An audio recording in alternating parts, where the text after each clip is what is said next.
slot Tahsinul Ibadah. Masih lagi kita nak mengaji Matan Zubat, insya-Allah bersama dengan kita di Konti KMFM, tak lain tak bukan yang bagi Al-Fadhil Ustaz Ahmad Lutfi Muharram. Assalamualaikum Ustaz. Waalaikumsalam warahmatullahi wabarakatuh. Sihat Ustaz ya?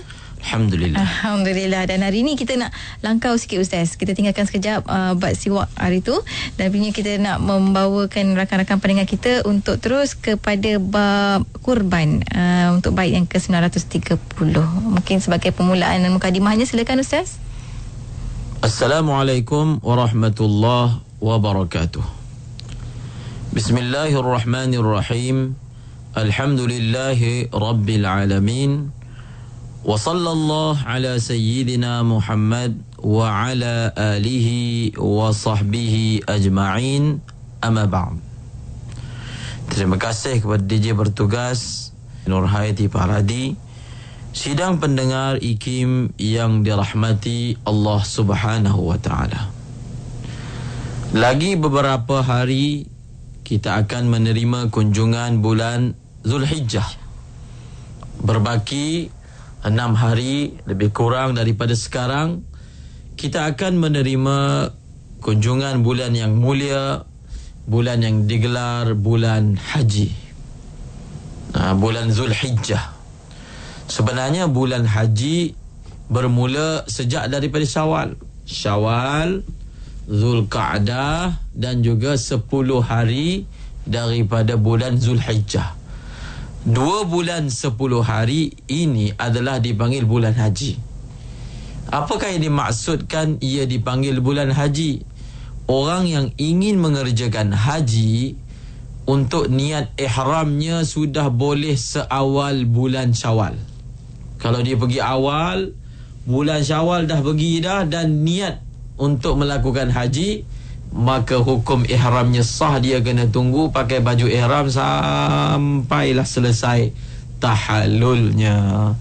Kita akan tiba ke bulan Zulhijjah, bulan yang disunatkan untuk berpuasa sejak daripada awal bulan. Sebenarnya kalau boleh paling kurang kita puasa pada 9 Zulhijjah. Apabila kita bicara tentang bulan Zulhijjah, tidak dapat tidak kita membicarakan tentang pengorbanan. Amalan haji yang dilakukan oleh mereka-mereka yang mengerjakan haji, ia merupakan lambang pengorbanan. Pengorbanan daripada satu keluarga yang sangat kecil, terdiri daripada suami, isteri dan juga seorang anak yang masih bayi. Pengorbanan seorang isteri yang bernama Hajar, ditinggalkan di lembah yang ghairi dhi zar'in, tanaman pun tak ada, air pun tak ada. Ditinggalkan oleh suaminya secara sedar, namun ditinggalkan kerana perintah Allah. Allah yang memerintahkan supaya ditinggalkan. Dan berlakulah peristiwa yang biasa kita dengar, dan semua peristiwa itu diabadikan dalam amalan haji. Safa dan Marwah, berlari anak oleh Hajar alaihassalam, diabadikan dalam bentuk amalan bersa'i di kota Mekah, di antara bukit Safa dan juga bukit Marwah, diabadikan. Sedangkan apa yang Hajar buat adalah berlari-lari anak, mencari air untuk anaknya. Mencari air untuk anaknya, tujuan peribadi. Namun walaupun tujuannya peribadi, beliau mencari air bukan untuk beri kepada seluruh manusia, beri kepada seorang anak. Namun di balik larian itu ada pengorbanan. Seorang isteri untuk suaminya berjuang untuk agama Allah, Allah abadikan amal. Amal tersebut diabadikan, sehingga siapa yang dia tak tiru macam Hajar buat, siapa yang tak lari macam Hajar lari, ataupun kita kata siapa yang tak sa'i macam Hajar sa'i, dia tak dapat haji. Bila dia tak dapat haji, agama dia tak sempurna. Agama dia tak sempurna kerana dia belum lagi menegakkan rukun Islam. Amalan seorang wanita hanya semata-mata untuk anaknya, namun di balik itu ada mentaati perintah Allah dan juga pengorbanan sang suami. Allah abadikan menjadi suatu amalan yang mesti dibuat oleh sesiapa sahaja daripada kalangan orang Islam yang ingin menyempurnakan haji dan umrahnya, dan ia berterusan sehinggalah hari kiamat. Dan antara amalan yang merupakan lambang kepada pengorbanan keluarga ini, keluarga yang mulia, kita selalu doakan untuk mereka. Allahumma salli ala Sayyidina Muhammad wa ala ali Sayyidina Muhammad kama barakta ala Sayyidina Ibrahim wa ala ali Ibrahim. Berkatilah keluarga Nabi Muhammad dan berkatilah Nabi Muhammad dan berkatilah keluarga Nabi Muhammad dan berkatilah Nabi Ibrahim dan berkatilah keluarga Nabi Ibrahim. Sampai hari ini kita disunatkan doa untuk keluarga ini. Keluarga dari kumpulan yang kecil, individu yang tertentu, namun kesannya sehinggalah hari ini. Dan antara pengorbanan keluarga itu ialah mengorbankan anaknya sendiri yang ditukar dalam bentuk mengorbankan binatang korban pada hari raya Aidil Adha. Allah Subhanahu wa taala menceritakan perihal Nabi Ibrahim dan anaknya, falamma balagha ma'ahu as-sa'ya qala ya bunayya inni ara fil manami anni adbahuka fanzur madza tara qala ya abti fa'al ma tu'mar satajiduni insyaallah minas salihin. Khulasahnya Nabi Ibrahim mendapat perintah daripada Allah untuk menyembelih anaknya, maka anak tanpa berdolak dalih, tanpa banyak bersoal, lakukanlah oleh ayah. Ayah, lakukan, buat je apa yang kamu disuruhkan. Kamu akan dapati aku adalah orang yang taat, orang yang soleh, tidak akan bantah walaupun kamu hendak menyembelih tengkokku. Jadi kita bicara tentang Zulhijjah, kita tidak dapat lari daripada membicarakan pengorbanan keluarga yang mulia ini.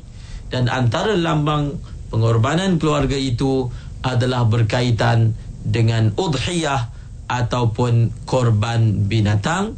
Sebentar lagi kita akan meneruskan perbicaraan kita berkaitan bab ini, InsyaAllah. Kita akan menjerehat seketika di awalan ini. Kita akan sambung lagi selepas ini, khas untuk anda, hanya di Kim FM, pilihan utama anda. Bersiaran untuk pusingan seterusnya bersama Menerusi Tahsinul Ibadah. Kita nak mengaji Matan Zubat pada pagi ini untuk bab kurban bersama dengan yang bagi Al-Fadhil Ustaz Ahmad Lufi Muharram di Konti Kim FM. Baik Ustaz, kita nak sambung masuk terus kepada baik kita, silakan. Bismillahirrahmanirrahim. Kata pengarang, wa waqtuha qadru salati rak'atain min at-tulu'i tanqadi wa khutbatain. Maksudnya waktunya iaitu menyembelih haiwan kurban adalah sekadar 2 rakaat solat Aid, terhitung dari mulai terbit matahari dan ditambah dengan kadar waktu yang cukup untuknya dengan 2 khutbah.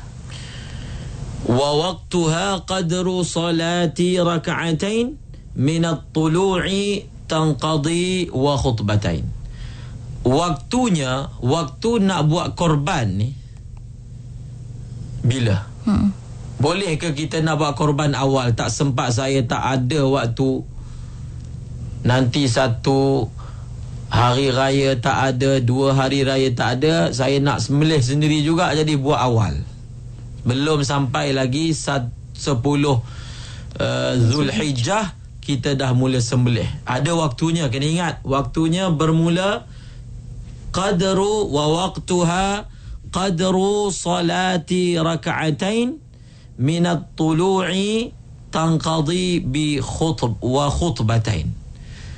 Hari raya pertama iaitu 10 Zulhijjah yang dipanggil Yaumun Nahri, paling awal kita nak korban supaya binatang itu dipanggil binatang korban. Paling awal kita boleh buat ialah setelah daripada terbit matahari tu, daripada terbit matahari yang kita panggil syuruk, daripada terbit matahari berlalu masa yang cukup untuk sembahyang 2 rakaat dan yang cukup untuk khutbah 2 kali. Berlalu masa sekadar itu, barulah masuk masa boleh kita menyembelih binatang korban. Itu kata pengarang. Waktu korban ialah setelah berlalu sekadar sembahyang 2 rakaat dan sekadar khutbah 2 khutbah. Kalau terbit je matahari terus kita sembelih lembu, terbit je matahari terus kita menyembelih kambing, apa yang kita sembelih itu dianggap sebagai sedekah, tidak dihukum sebagai binatang korban. Ia sejajar dengan firman Allah Subhanahu wa taala, fasalli li rabbika wanhar. Solatlah, sembahlah Tuhanmu dan sembelihlah. Lepas sembahyang sembelih. Lepas kita sembahyang barulah kita mengerjakan sembelihan korban. Dan ia merupakan amalan Rasulullah sallallahu alaihi wasallam. Kata Nabi yang amalan Nabi yang diriwayatkan daripada sahabat. Apa kata Sayyiduna Anas? Hadis riwayat Muslim. Sayyiduna Anas berkata, "Dhahhan Nabiyyu sallallahu alaihi wasallam bikabshaini amlahaini aqranaini." ذبحهما بيده الشريفة صلى الله عليه وسلم وسمى وكبر ووضع رجله على صفاحهما. Nabi telah korbankan 2 ekor domba, 2 ekor kibash yang berwarna putih dan bertanduk. Nabi sembelih sendiri dengan tangan baginda yang mulia. Semasa sembelih, Nabi baca bismillah, takbir pada Allah, dan untuk menghalang pergerakan binatang tersebut, Nabi meletakkan kaki baginda yang mulia di antara 2 kaki binatang telah meletakkan kaki baginda di antara 2 bahagian tepi badan binatang tersebut. Berkaitan dengan korban, dalam mazhab Imam Syafi'i hukumnya ialah sunat muakkad. Hukumnya adalah sunat muakkad. Adapun dalam mazhab Imam Abu Hanifah, korban hukumnya wajib. Siapa yang mampu, isi rumah yang mampu, maka hukumnya adalah wajib. Hukumnya adalah apa? Wajib. Dan dalam mazhab Syafi'i, paling kurang disunatkan dalam satu rumah ada 1 orang dia melakukan korban. Ia dipanggil sunat kifayah. Ia dipanggil apa? Sunat kifayah. Maknanya paling kurang kalau 1 orang buat, maka tuntutan untuk yang baki itu sudah apa? Sudah selesai. Kalau kita pergi ke belah benua Hind sana, kita akan dapati binatang yang dikorbankan terlalu banyak. Binatang yang dikorbankan terlalu banyak. Ada sahabat saya yang belajar di Afrika Selatan. Sekolah mereka sahaja menerima korban lebih daripada 2,000 ekor kambing. Kerana apa? Faktornya, dalam mazhab Imam Abu Hanifah, korban ni wajib. Jadi setiap isi rumah tu korban. Setiap isi rumah yang mampu melakukan korban. Dalam mazhab Imam Syafi'i adalah dituntut sekiranya seseorang itu mampu. Siapa? Dia itu orang yang Muslim dan yang mampu, lagi dia adalah orang yang merdeka. Jadi kalau kita ada duit lebih, maka afdalnya kita melakukan korban. Jangan biarkan berlalunya bulan korban, masuknya bulan Zulhijjah, kita tak ada keluar belanja untuk korban di jalan Allah. Jangan berkira. Jangan berkira dalam permasalahan korban. Cuba kita bandingkan apa yang kita belanja untuk kepentingan kehendak kita dan apa yang kita belanja untuk korban. Terlalu sedikit sebenarnya. Berapa ratus ringgit, 500 ringgit untuk satu bahagian, 600 ringgit, 700 ringgit, sebenarnya masih sedikit berbanding pahala yang dijanjikan oleh Allah Subhanahu wa ta'ala. Yang pertama kita dah bincang apa? Waktu korban. Pastikan waktu korban jangan awal sangat. Orang tak semayang lagi dah mula tumbang lembu, kita khawatir yang disembelih itu tidak menepati syarat yang ditetapkan.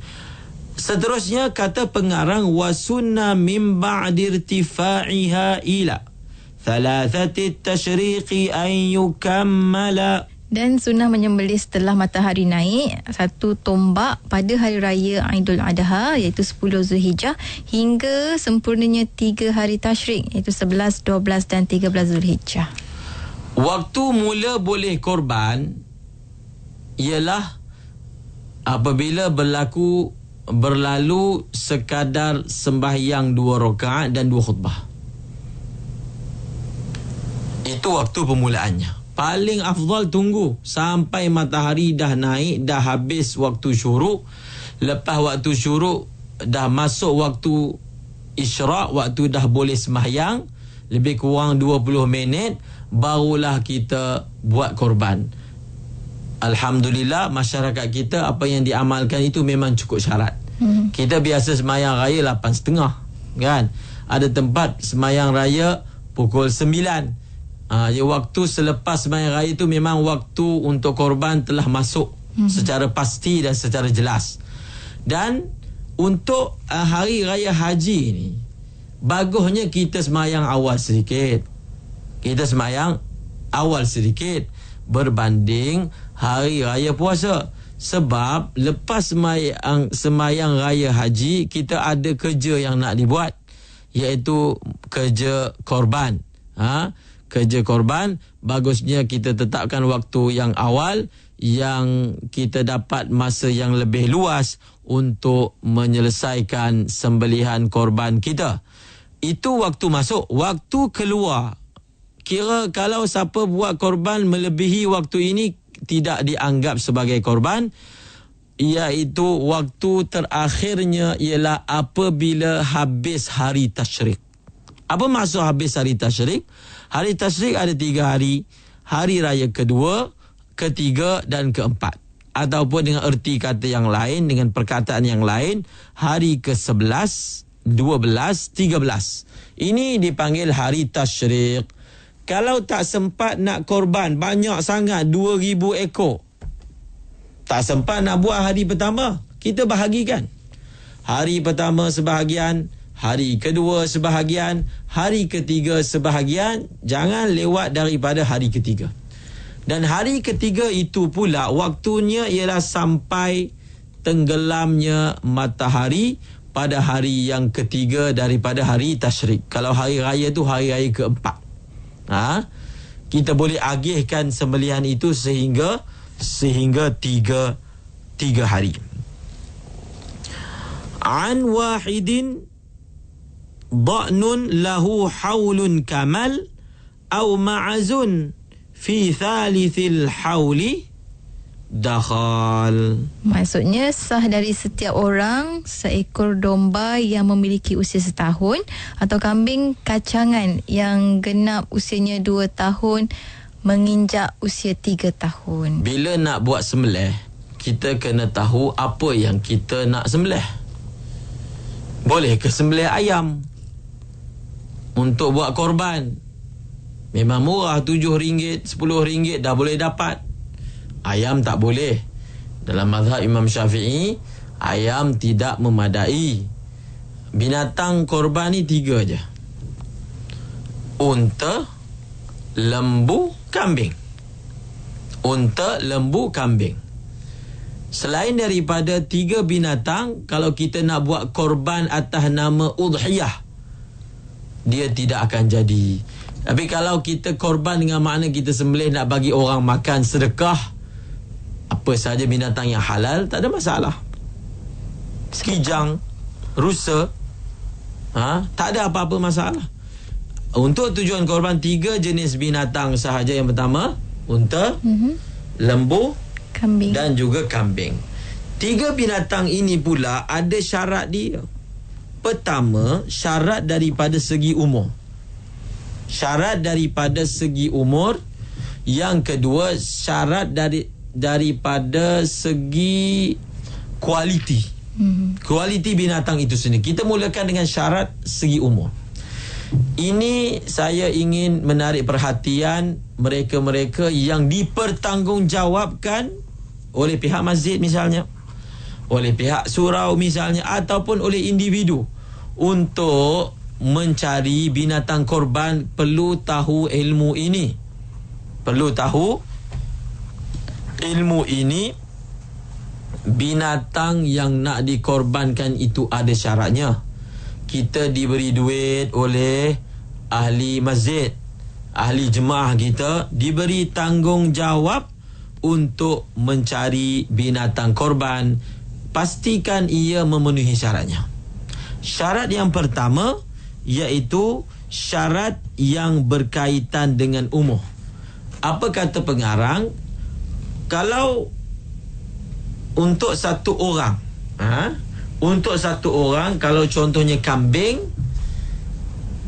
kalau kambing biri-biri umurnya paling kurang setahun, dah cukup setahun, genap, dah genap setahun, dah masuk tahun yang kedua. Kambing biasa yang bukan biri-biri umurnya mesti 2 tahun. Kambing biasa umurnya mesti 2 tahun. Kambing biri-biri paling kurang umurnya hendaklah 1 tahun. Umurnya 1 tahun. Kita tahu ke yang umur kambing ini berapa? Biasanya kita akan tanya kepada penjual, kambing ni umur berapa? Dia akan jawab, kambing ni umur 1 tahun, ataupun kambing ini umur 2 tahun. Kita perlu mengambil perhatian dan perlu tanya kepada ahlinya. Kita khawatir umurnya tidak cukup. Umurnya tidak cukup. Kita bukan hanya tengok pada saiz. Kadang-kadang kambing yang kita beli adalah daripada import. Mungkin tubuhnya besar tapi umurnya belum cukup. Kambing yang bila dia dah umur 1 tahun, kalau biri-biri, maknanya dia ni dah baligh. Dia punya baligh macam mana? Dia punya gigi tak ada. Gigi tak ada? Gigi dia tak ada, tercabut. Dah tukar gigi. Dia dah salin gigi. Dia dah salin gigi. Itu bila dia umur 1 tahun untuk biri-biri. Orang yang pakar tentang kambing, dia tahu ini gigi asal atau gigi salin. Maknanya gigi dia dah tanggal, salin gigi baru. Sekiranya kita tak pasti, kena belajar, kena ambil tahu, kerana ini tanggungjawab yang dibebankan atas kita. Perlu ambil perhatian. Tidak boleh semata-mata dengar perkataan orang yang jual, maaf, kadang-kadang dia tidak tahu pun tentang usia kambing, ataupun memberitahu kepada kita usia yang tidak benar, lalu menyebabkan korban untuk tahun itu tidak sah. Diuruskan lebih awal. Pastikan. Pastikan orang yang dipertanggungjawabkan itu tahu serba sedikit berkaitan bagaimana mengenal usia kambing. 1 tahun untuk biri-biri dan 2 tahun untuk kambing biasa. Ini syarat berkaitan dengan umur. Syarat berkaitan dengan umur. Adapun syarat berkaitan dengan kualiti. Syarat berkaitan dengan kualiti. Sebelum itu, ada orang tanya soalan, boleh ataupun tidak seekor kambing dikongsi lebih 1 orang, atau seekor lembu dikongsi lebih 7 orang. Kita buat macam mana? Kita kumpulkan duit. Kita ada 10 orang, kumpul duit, beli seekor lembu. Jadi maknanya seekor lembu dikongsi oleh 10 orang. Adakah sah ataupun tidak? Tidak. Setiap satu bahagian hendaklah 1 orang punya sahaja. Setiap satu bahagian 1 orang punya sahaja, tidak boleh lebih daripada 1 orang. Ditanya pula, boleh tak kita buat macam ni? Korban 7 bahagian.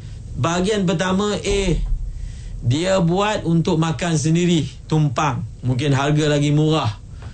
Kemudian bahagian kedua B pula ambil, dia tumpang untuk buat akikah. Bahagian ketiga C tumpang untuk jual misalnya, dan seterusnya. Maknanya daripada 7 bahagian, tidaklah semuanya itu melakukan korban. Jawapannya adalah boleh, dibenarkan, tak ada apa-apa masalah, dibenarkan. Dan saat pengagihan, masing-masing ambil menurut apa yang dia niatkan, tak ada masalah. Dan kalau kerbau dijadikan binatang korban, kerbau sebenarnya dia termasuk dalam keluarga lembu. Seperti mana lembu boleh, maka kerbau pun boleh diambil sebagai binatang korban. Adapun kuda tidak boleh dijadikan korban. Kuda, rusa, kijang dan sebagainya tidak boleh jadi korban. Kalau nak buat makan, nak sedekah, memang tidak ada apa-apa masalah. Berkaitan dengan kualiti, ini pun penting. Dua ini kita dapati ada taksir, ada kecuaian dalam bersungguh-sungguh untuk memastikan binatang korban mencukupi syarat yang diperuntukkan. Syarat daripada segi umur, dan yang kedua syarat daripada segi kualiti. Apa kata pengarang? Masih lagi kita masih lagi bicara tentang usia. Ada satu lagi bait syair berkaitan dengan usia. Kabaqarin lakin 'ani sab'i kafat wa ibilin 5 sinina istakmalat. Maksudnya sama dengan sapi, namun sapi mencukupi 7 orang. Sedangkan untuk unta maka telah genap usianya 5 tahun. Kambing ada 2 pilihan. Kalau kita pilih biri-biri, 1 tahun sudah memadai. Kalau kita pilih kambing bukan biri-biri, kambing kacang, kambing kampung, 2 tahun adalah satu syarat. Dia mesti dah genap 2 tahun. Dia mesti dah genap 2 tahun. Dan kalau lembu, paling kurang usianya 2 tahun. Dan unta, usia yang paling kurang ialah usia yang paling kurang ialah 5 tahun. Kambing 1 tahun, biri-biri 2 tahun kambing biasa, lembu 2 tahun dan unta 5 tahun. Perlu ambil perhatian untuk memastikan umurnya adalah tepat. Dan kambing boleh untuk 1 orang, lembu dan unta boleh untuk 7 orang. Saya nak buat korban untuk ibu saya yang telah meninggal dunia. Saya nak buat korban untuk ayah saya, adik saya, datuk dan sebagainya yang telah meninggal dunia. Boleh ataupun tidak. Tulis nama dekat kertas untuk si fulan. Si fulan itu telah pun meninggal dunia. Ini dia kata lembu untuk si fulan.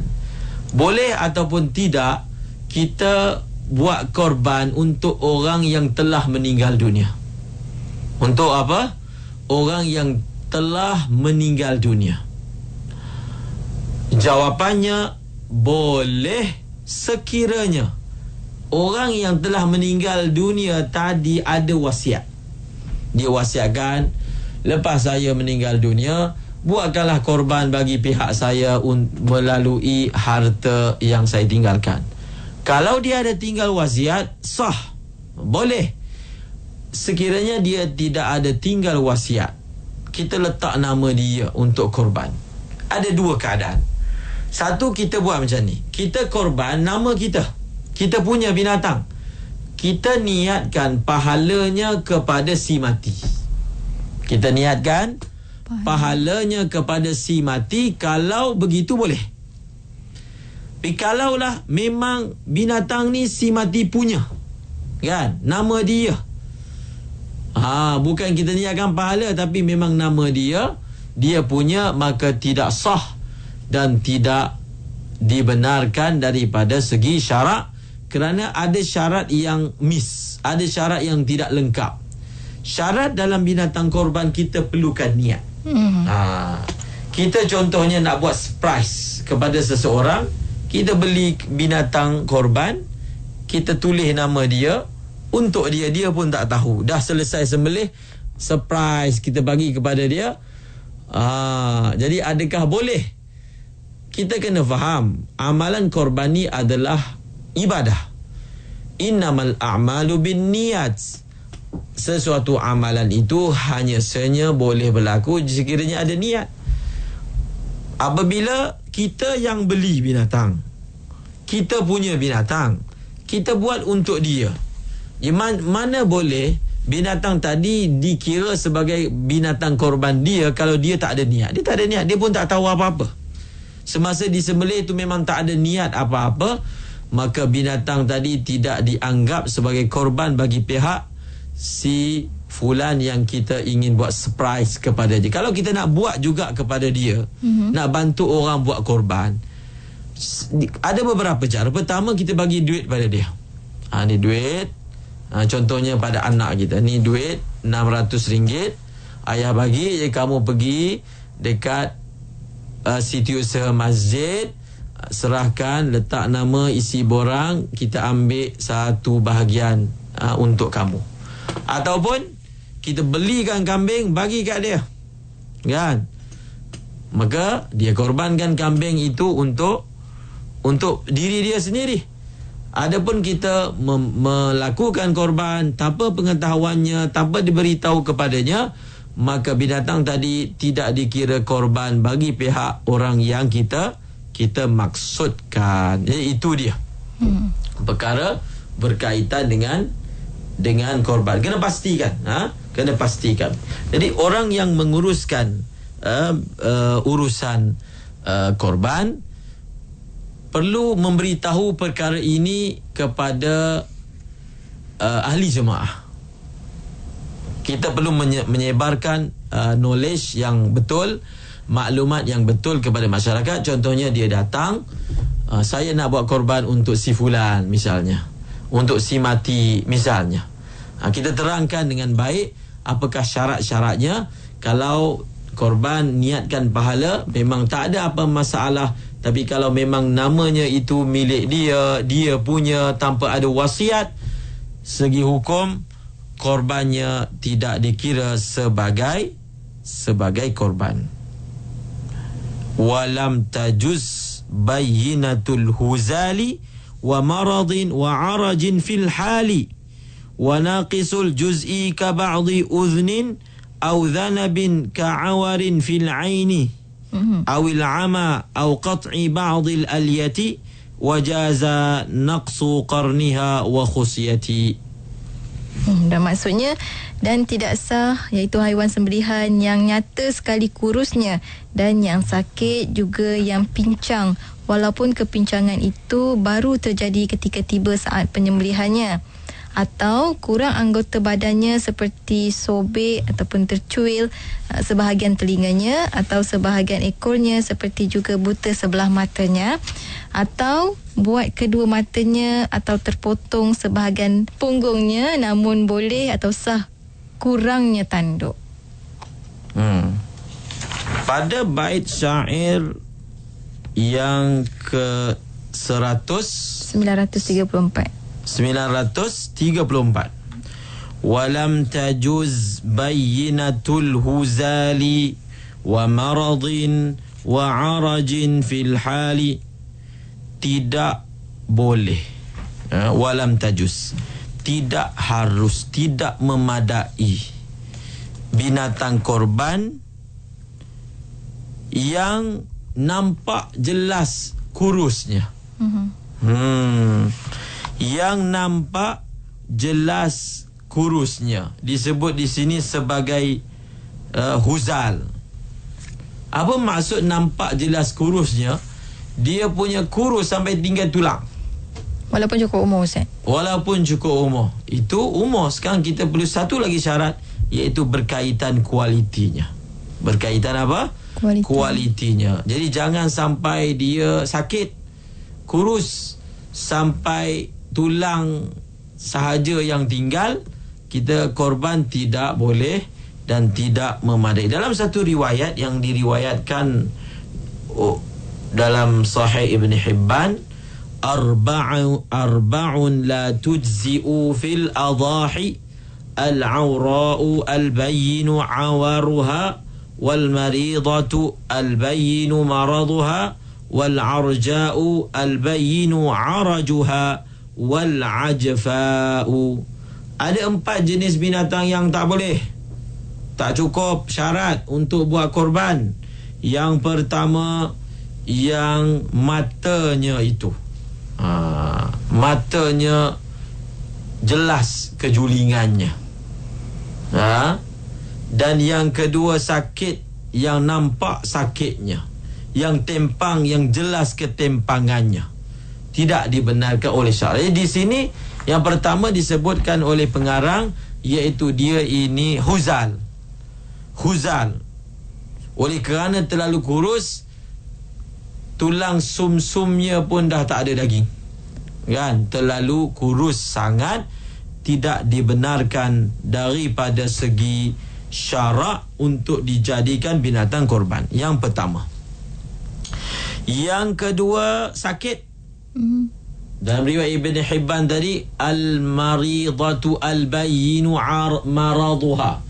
Yang sakit nampak sangat dia punya sakit, dan dia punya sakit itu sakit yang ada pada binatang tersebut sehingga menyebabkan dia tak ada selera nak makan, menyebabkan tubuhnya menjadi sakit dan tubuhnya menjadi kurus. Maka yang itu pun tidak boleh dijadikan binatang korban. Sakit. Dan yang seterusnya ialah yang tempang. Yang tempang macam mana?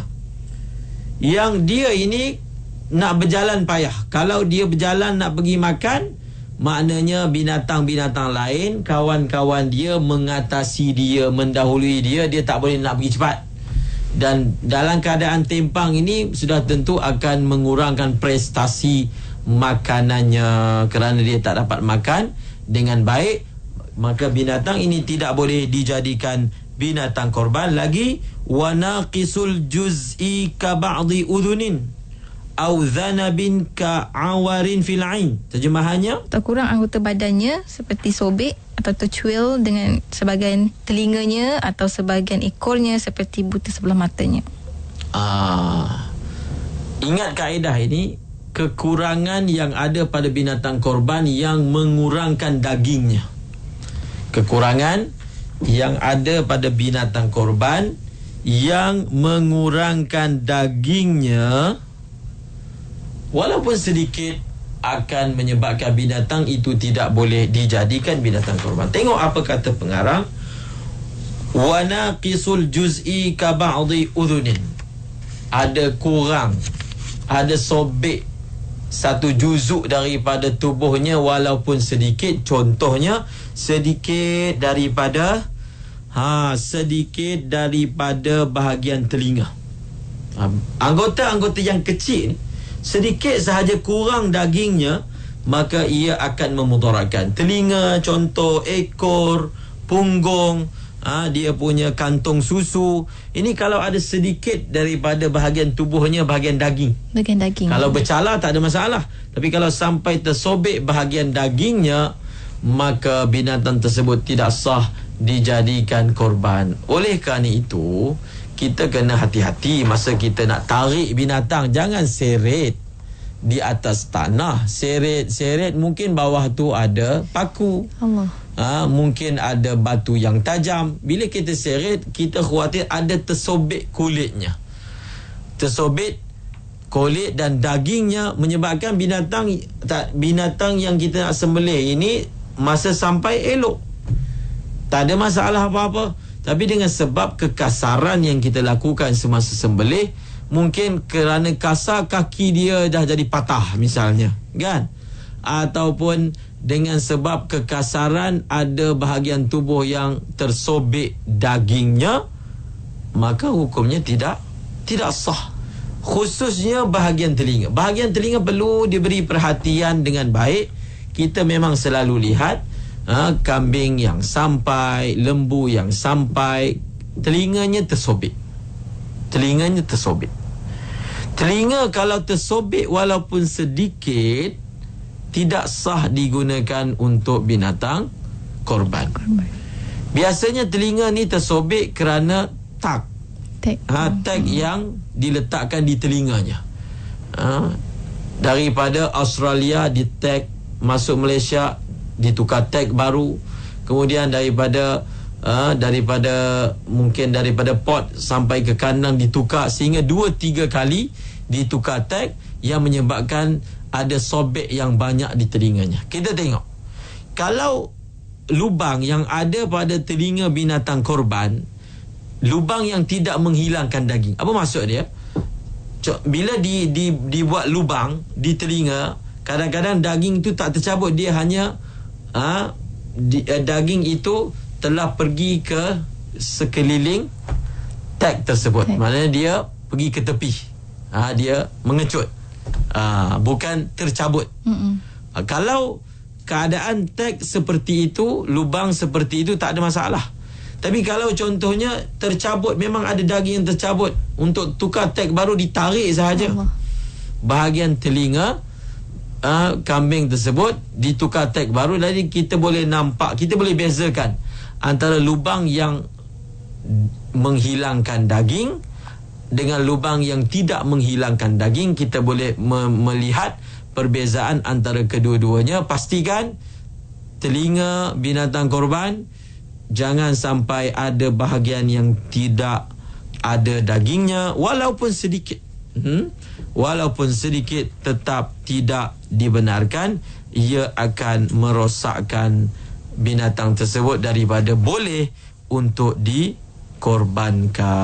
Baik, nampaknya itu je masa kita ada, Ustaz, untuk kali ini. Tapi insyaAllah kita akan sambung lagi, Ustaz, sebelum menjelangnya Hari Raya Kurban nanti, insyaAllah. Tapi ini Pupun, terima kasih banyak, Ustaz. Assalamualaikum. Waalaikumsalam warahmatullahi wabarakatuh.